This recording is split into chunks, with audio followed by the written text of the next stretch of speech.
భయ్య రవితేజ గారు శివ నిర్వాణ కాంబినేషన్లో వచ్చిన సినిమా ఇరుముడి మనందరికీ తెలుసు.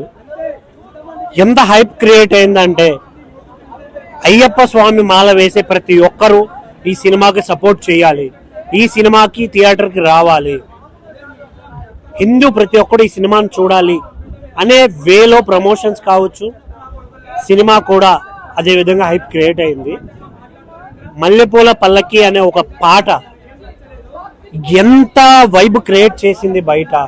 అరే ఈ సాంగ్ థియేటర్లో పడితే థియేటర్లు మొత్తం దేవాలయాలు అయిపోతాయి అనే విధంగా చాలా క్యూరియాసిటీగా సినిమా అయితే జరిగింది.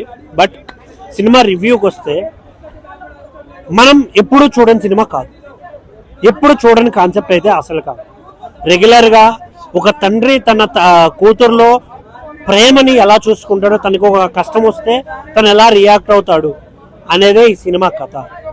అందులో అయ్యప్ప స్వామి మాల అనేది ఒక పాత్ర పోషించింది.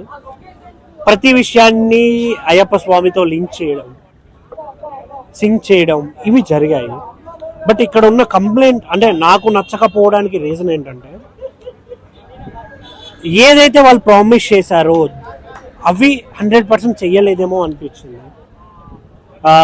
ఇరుముడి కట్టుకొని గుడికి వెళ్ళేది కావచ్చు, ఈ కైండ్లో ఎక్కడే కానీ ఏది మెన్షన్ చెయ్యలేదు అనే ఫీలింగ్ అయితే ఉంది.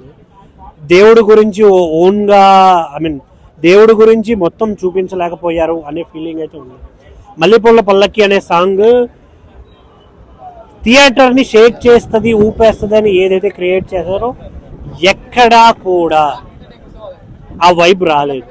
ఆ సాంగ్ కూడా రిలీజ్ అయిన తర్వాత సోషల్ మీడియాలో ఎన్ని ఫేస్ చేసిందో ప్రజెంట్ థియేటర్లో చూసిన వాళ్ళకు కూడా అదే వెలితి అయితే ఖచ్చితంగా ఉంటుంది, అదైతే చెప్పాలి. బట్ నక్షత్ర మనమ్మ క్యారెక్టర్ చేసిన అమ్మాయి తన యాక్టింగ్ చింపేసింది. అసలు ఎంత బాగా చేసిందంటే చాలా చాలా చాలా చాలా బాగా చేసింది.